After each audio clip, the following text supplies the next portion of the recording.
It's been nearly a year since the Embrace sculpture was unveiled in Boston, inspired by a hug between Martin Luther King Jr. and Coretta Scott King, who met and fell in love in this city. The piece is aimed at sparking conversation, education, and reflection on Black history and the future. Joining me to continue that conversation are Reverend Jeffrey Brown, a co-founder and co-chair of the board for Embrace Boston, the organization behind the sculpture, and Tracy Griffith, director of the Racial Justice Program at the ACLU of Massachusetts. Thank you both for joining me. Thank you. Appreciate it. Reverend, thanks for having me. Sure. Reverend, tell me, what do you think the impact, you have a little distance now to look on this major event. So what do you think the impact has been? I think the impact has been far-reaching. We continue to see media pieces about the Embrace, the symbol of Dr. Martin Luther King and Coretta Scott King as he received the Nobel Peace Prize, that hug and the importance of coming together. And I think for me, it has been something that I have just enjoyed all year. I will walk past the sculpture and I will see, people around it taking pictures there and having conversations. And I think those conversations are continuing, and it's just a joy to know that that's happening.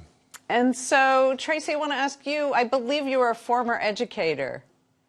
I am. You are. So what impact does this have? This would seem to be huge, whether you're talking about school groups or just the idea of an educational piece.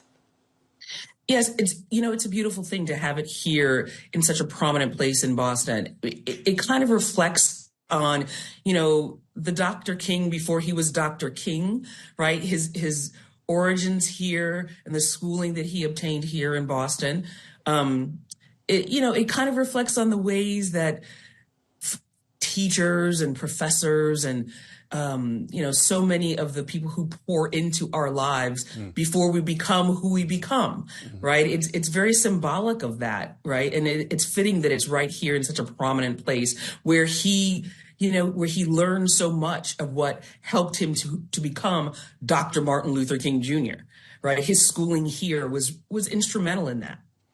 And a lot, though, had been made about the positioning of this sculpture. Do you think that it's in a very white part of Boston, some would say, some did say. Do you think that positioning has resonance in itself, will continue to have resonance? Oh, absolutely. Boston Common is the oldest park in the United States, and this is the first Black sculpture that has been placed upon that park. People talk about the Massachusetts 54th sculpture, but that's really a sculpture honoring Robert Gould Shaw, and the soldiers are in the background. But this one really symbolizes the importance of Black life in Boston and in the United States. If you look at the African-American history of Boston, you'll see that it is interwoven into United States history. When we talk about the anti-slavery movement and the birth of that and the prominence of African-Americans in that, there have been so many people who have come through here, who have lived here, who have had an impact upon the entire nation. And so it's not just Martin and Coretta, but there is a whole host of people. If you go to the sculpture, there are placards down on the ground that talk about the prominent Black Bostonians who have paved the way for this. And for me, it's also a symbol of where we need to go. Boston is a changing city. And although there are pockets of resistance to that change, largely we are beginning to understand what that change is all about. And we have a choice to make around that. Are we going to do this together, or is it going to be something that will continue in fits and starts? So that's an important question, or an important point to hover on for a second. Tracy, Boston is a changing city. What's the evidence that you see of that Boston is really a changing city? Is there something that stands out for you? Sure. When you look at the people who are coming, the new Americans who are coming into Boston, I mean, Black Bostonians have contributed to Boston since they helped to build the State House, right? The enslaved folks who helped to build the State House. And we look, we fast forward to our new city council president. These are examples of the ways in which Black Boston has always been a part of Boston. And so every step along the way, there are Black Bostonians who have contributed and who are continuing to contribute to the city that Boston is becoming. And the new Americans who are arriving, the new immigrants, a lot of our population growth is seen through immigration or migration into our city. And we have to recognize that each one will have a role to play in how Boston turns out. And one thing that is truly an issue that Boston is grappling with that hits Black and brown people, that hits immigrants, working class people, and that's housing, which was certainly an issue of Dr. King's land ownership, home ownership, and Boston is grappling with that. Do you see promise on the horizon there in terms of the housing picture? You have a mayor who seems very committed. Yes, the mayor is very committed to trying to solve this seemingly intractable issue of housing and, the gentrification that has occurred in Black and brown communities in Boston. I'm a part of that new wave of people trying to find creative ways of resolving that. My company, My City at Peace, has teamed with HYM Investments, and we have won the designation to Parcel 3 in Roxbury, in which we will be building 144 units of home ownership opportunities, 160 or so units of affordable housing that would be in the 30 to 80% range of AMI. And, of course, we'll have the Embrace Center there, which will be their cultural and policy center. And we'll be bringing the life science industry into Roxbury, 2,400 jobs, training center for residents of Roxbury so that they can get into these life science jobs, which in some ways are very lucrative. We're at a point now with Roxbury being 80% apartments, 56% of that is income restricted, that we have to turn the tide to understand that if we really want the city that we desire, that everybody has to participate in its wealth. That includes Black and brown people. And so the mayor is committed to that, and we are walking right with him. And one of the things the mayor has done, a very significant thing, is apologize for the Charles Stewart case.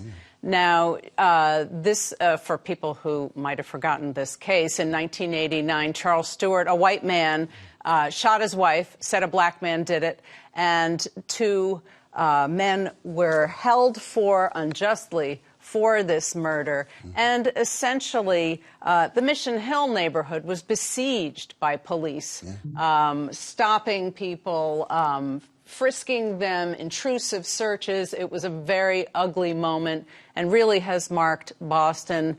And what didn't happen was an apology. There wasn't an apology. So GBH at the time had a program called Say Brother, which is now Basic Black. And here's what was said on that program about the idea of the apology. It's ridiculous that an urban community such as Mission Hill has to be traumatized by a suburban murder, and no one wants to apologize to anyone.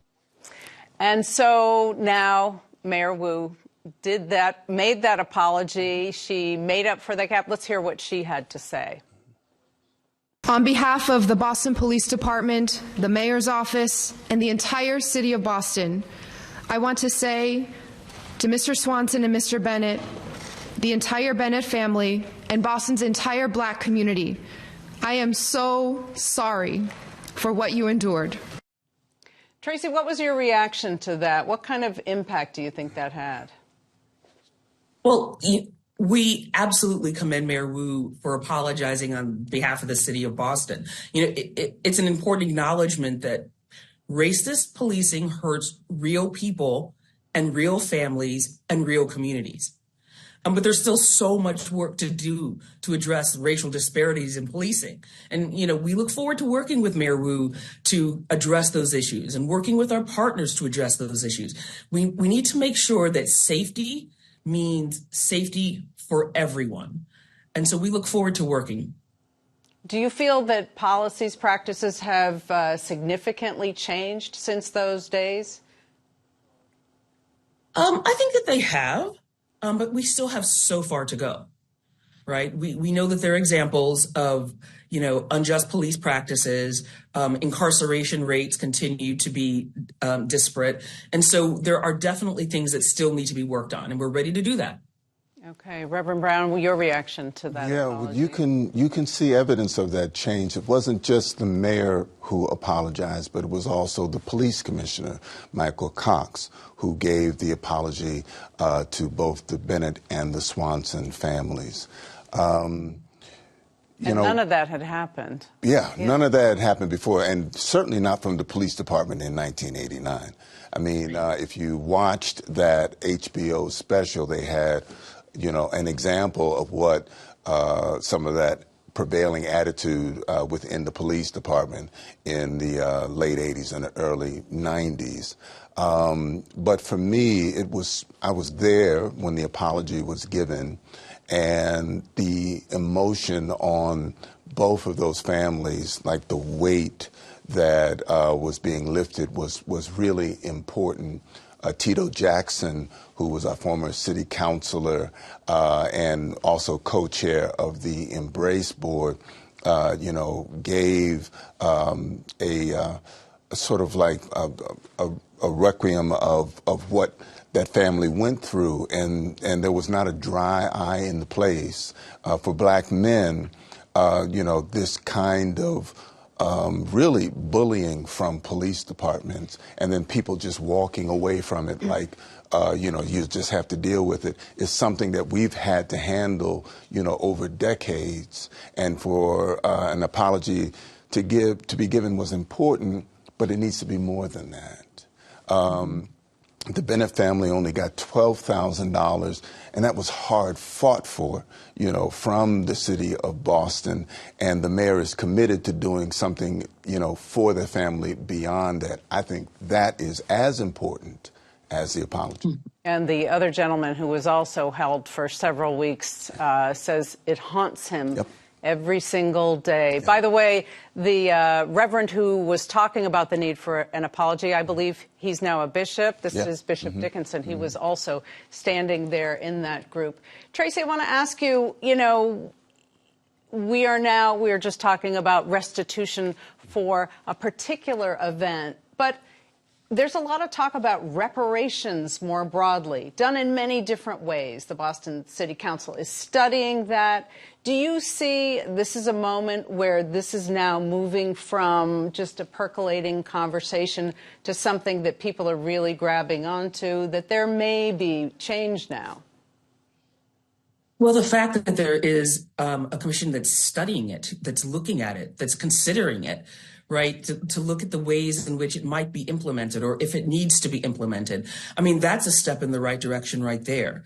There's still so much to learn. There's still so much to figure out about what that might look like or whether it should even happen. And so, we're moving in the right direction again, but there's still so much work to be done. And there's a lot to learn as we go along.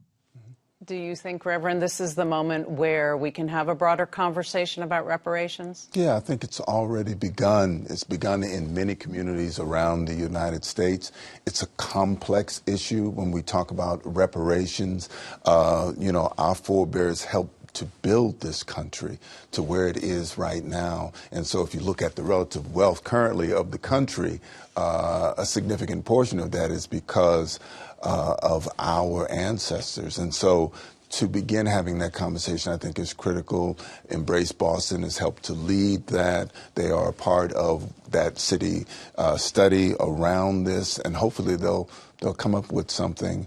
But, I just want to say there's some things that we can do now because the reparations question is probably going to be talked about for some time to come. Hopefully my grandchildren or great-grandchildren will be able to realize something and remember that their forebears, began that conversation. But we need to do some things now. We have to address the housing issue now. We have to address the jobs issue now. We have to address the health disparities now. Yes. And so, so reparations is good for a conversation, but let's get to doing some things for today. And I want to ask you, Tracy, this is not a specifically Boston question, but Claudine Gay. All the events that unfolded and her resignation. What do you draw from that?